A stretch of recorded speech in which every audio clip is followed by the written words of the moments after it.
Good morning, আসসালামু আলাইকুম রহমতুল্লাহি বারকাতুহু। দেশ বিদেশ থেকে যারাই দেখছেন এই মুহূর্তে আমার লাইভ, সকলকে জানাই আমার পক্ষ থেকে আন্তরিক সালাম ও ভালোবাসা। Please take my cordial love and সালাম। আসসালামু আলাইকুম রহমতুল্লাহি বারকাতুহু। সেই সাথে সংক্ষেপে 2 মিনিট বাংলাদেশের নির্বাচনী প্রচারণা উপলক্ষকে কেন্দ্র করে কোনো দলীয়ভাবে নয়, আমি কিছু কথা বলতে চাই। যদি ভালো লাগে সবাই কমেন্ট করবেন, জানাবেন দেশ বিদেশ থেকে যারা দেখছেন। আমি মাঝে মাঝে ইংরেজি বলি, প্র্যাকটিস করি সময় পেলে একটু, সেই সুবাদে আজকে ইংলিশে সেই কথাগুলো বলতে চাই। আমি আছি আমাদের বাড়ির সামনে একটা পরিবেশে দাঁড়িয়ে।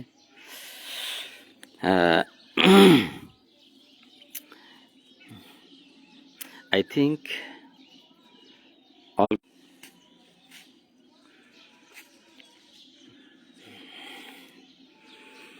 in this moment, I think all government missing weapons should be collected from terrorists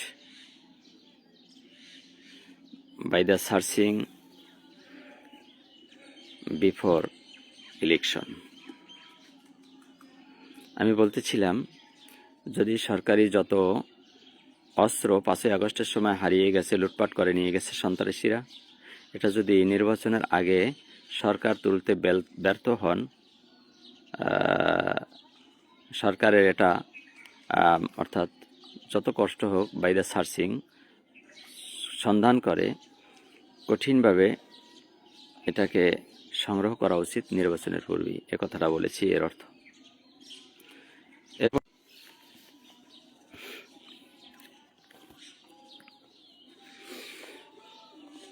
বলছি, I think all governments missing weapons should be collected by the searching before election. অর্থ হচ্ছে, সরকারের উচিত নির্বাচনের পূর্বেই সরকারি সমস্ত অস্ত্র হারিয়ে যাওয়া 5ই আগস্টের সময় যেগুলো সন্ত্রাস কর্তৃক নিয়ে গেছে, এগুলো নির্বাচনের আগেই উদ্ধার করা। এটা আমি মনে করি, এটা বললাম। If the government can not get back missing weapons from terrorist, the election might face problem. যদি আমাদের সরকার সরকারি সমস্ত অস্ত্র পুনরুদ্ধারে ব্যর্থ হন, তাহলে আমি মনে করি যদি সরকার এই হারানো অস্ত্রগুলো পুনরুদ্ধারে সন্ত্রাসীদের কাছ থেকে ব্যর্থ হন, তাহলে আমাদের নির্বাচনে মারাত্মক ধরনের বিঘ্নতা ঘটতে পারে। In this moment, it is the most important and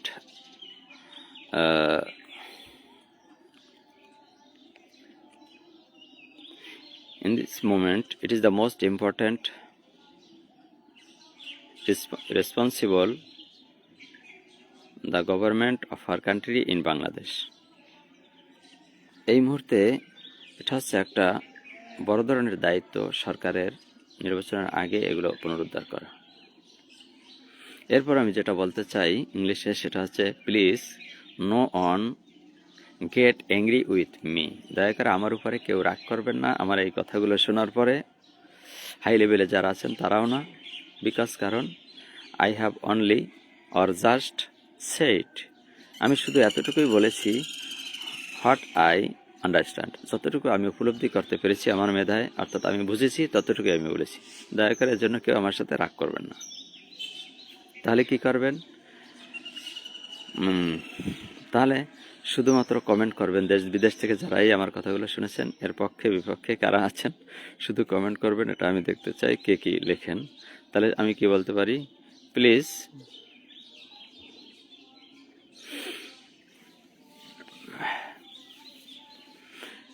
let me know everyone's. Please let me know everyone's. প্রত্যেকেই আমাকে মতামত জানাবেন, থটস। তাহলে সবশেষে যেটা বললাম, but last I can say that for everyone, please let me know everyone's thought by commenting. দয়া করে সবাই কমেন্ট করে আমার এই মতামত, আমার এই যুক্তির সাথে একমত আছেন কিনা জানাবেন। Thank you so much, thank you everyone for my watching English video in this foggy morning. No more today. Assalamu alaikum rahmatullahi wabarakatuh. শুধু আমি চেষ্টা করি ইংরেজি শব্দগুলো শেখার, তার থেকেই আমি কিছু ইংরেজি বানানোর চেষ্টা করেছি এবং আপনাদের সামনে প্রেজেন্ট করার চেষ্টা করেছি। আমি একটা পরিবেশে দাঁড়ানো আছি, দেখে দেখে বলি নাই, আমি নিজের থেকেই মুখস্থ বলার চেষ্টা করেছি। ভুল ত্রুটি হলে কমেন্ট করবেন এবং এর সাথে একমত আছেন কারা কারা কমেন্ট করুন। ভালো থাকুন এবং আমাদের দেশের জন্য যাকে আল্লাহ কল্যাণকর মনে করেন, আমি কোনো দলীয় কথা বলছি না, আল্লাহ যেন তাকেই আমাদের বাংলাদেশের জন্য সরকার হিসেবে কবুল করেন, আমিন। আসসালামু আলাইকুম রহমতুল্লাহি ওবারকাতুহু। দিনটি সবার শুভ হোক। 12ই ফেব্রুয়ারি পর্যন্ত সবার দিনগুলো সুন্দরভাবে কাটুক। আসসালামু আলাইকুম রহমতুল্লাহি ওবারকাতুহু। আমার জন্য সবাই দোয়া করবেন, আমিও সবার জন্য দোয়া করছি।